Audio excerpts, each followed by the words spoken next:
Isang pinagpalang araw mga kagaya. So ngayon, sa episode na to, ipapakita ko sa inyo yung dalawang pamamaraan kung paano namin pinaparami yung aming strawberry dito sa hydroponics and aquaponics. Taon-taon akong nag-upload ng aking update dito sa ating strawberry kasi talagang nakakatuwa siya, hindi ko talaga maiwasan na i-flex yung tanim naming strawberry. So ngayon ng taon parang nahuli na kami ngayong season. Kasi yung season ng strawberry dito nag-i-start September hanggang matatapos siya ng end of March kasi tag-init na. So hindi na mumulaklak yung ating mga strawberry. So ganun pa man, kahit na late tayo, makikita nyo ito yung ating mga strawberry. Nag-i-start na siyang mamunga. Ayan. Ito yung ginagawa namin kapamaraanan. Ipapakita ko sa inyo. Sunod po kayo sa akin. Ito po.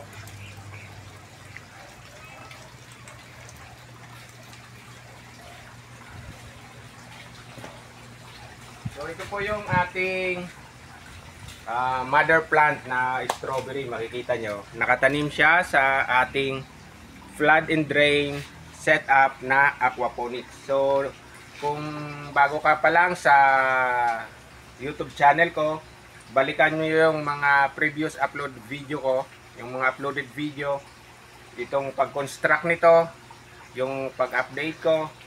So hindi lang strawberry yung tanim ko dito, may tanim akong talong, pipino, at kung ano-ano pa. So ngayon, meron tayong tanim dito na strawberry, may celery. Ayan, celery natin ang lalago. May carrots, may talong. Ito, may panibago tayong tanim na talong. Ayan. Ayan yung talong. Itatap pruning natin yan mga kagaya. Ito, kung natatandaan nyo yung video ko na celery, so, ang tanda-tanda na nitong celery natin. So, due for replacement na to. Tatanggalin na natin. Pero pwede pa rin natin pakinabangan yung kanyang dahon. So, ngayon ipapakita ko sa inyo yung paparami namin ng strawberry gamit dito sa mother plant. Ito po yung kanyang mga strawberry runners. So ayan, dito po kami kumukuha ng pantanim. Hindi po galing sa buto. Yung buto kasi medyo mas matagal, dito mas mabilis na. Ayan, kung gusto nyo po magkaroon ng strawberry na pantanim, mag-message lang po kayo. Available na rin po yung runners natin. Ayan. So ganito ipapakita ko. Actually napakita ko na to sa mga previous video ko. Uulitin ko lang. Ayan. So ayan, itatanim natin sa cup. Ganyan. Lalagay natin sa cup. Ayan. Tapos ibabaon lang po natin yan. Yan, nakabaon. Yan. So mag-aantay lang tayo ng 1 linggo, 1 week. Pwede na natin siyang putulin itong ano ng strawberry. Yan, pwede na natin putulin siya and mabubuhay na siya ng pusa. Ayan. Yan yung isang kapamaraanan na ginagawa namin kung paano paramihin yung aming strawberry runners. So, yan, kung makikita nyo yung tanim namin dito, ayan. Nanggaling po yan sa strawberry runners. So yan, makikita nyo kung gaano na siya kalalago. So kung gusto nyo ng ganito, so available na rin po to sa amin. Mag-message lang po kayo sa aming FB page.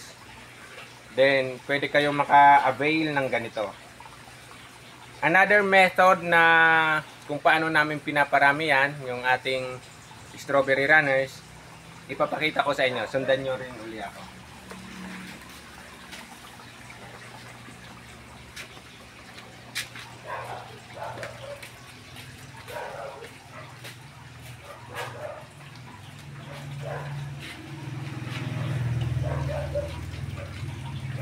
So yun, yung pinakita kong method na yon,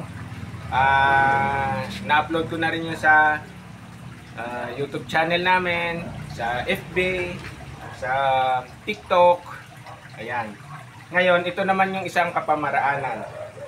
Ang ginagawa namin, pinuputol ko na directly doon sa kanyang mother plant.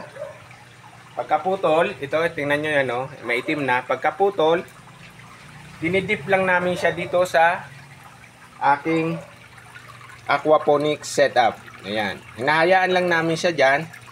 Pagka makikita nyo, ayan. Makita mo, ayan. Nakalubog lang siya dyan. Ayan. Tapos, after 5 days or 1 week, ito na yung resulta. Ayan. Makikita nyo yung ugat.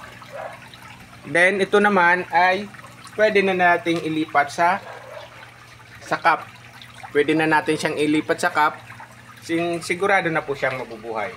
So, makikita nyo yung pinagputulan sa mother plant is itim na. Pero ang ugat niya, ayan, oh, healthy na. So, kahit itanim nyo po to sa lupa o itanim nyo dun sa cup, ay mabubuhay na po to. Kasi, ayan, oh, may rami ng ugat siya. So, ito yung pangalawang pamamaraan namin na pagpaparami ng strawberry sa ating aquaponics and hydroponics setup.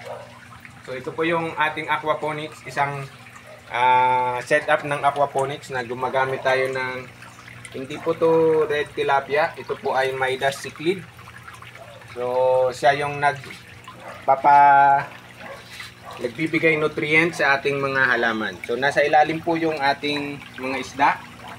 At bukod dito sa isda, nakakabit din tayong crayfish dito sa ating aquaponics. Ayan. So, na-upload ko na rin yan sa ating YouTube channel. Balikan nyo na lang yung operation, yung ginamit natin ditong isda, tapos yung crayfish para sa ating aquaponics. So, napakadali lang po, mga kagaya. Tingnan nyo, healthy yung ugat, oh. Ayan. So, ito, nasa 5 days na po ang mga to, pwede na rin nating ilipat. So, sa may mga kailangan na gusto magtanim ng strawberry, wag po kayong mag-message sa aming FB page or mag-comment down dito sa video na to, and sasagot po kami kung kinakailangan. At yun lang. At mga susunod na i-upload natin ay ang ating celery doon sa ating flood and drain setup na aquaponics. Antabayanan nyo rin po yan, mga kagaya. Kung hindi pa kayo naka-follow, naka-subscribe sa aking YouTube channel, inanyayahan ko kayong mag-subscribe. And i-hit nyo na rin yung notification bell para lagi kayong updated. Maraming salamat, mga kagaya!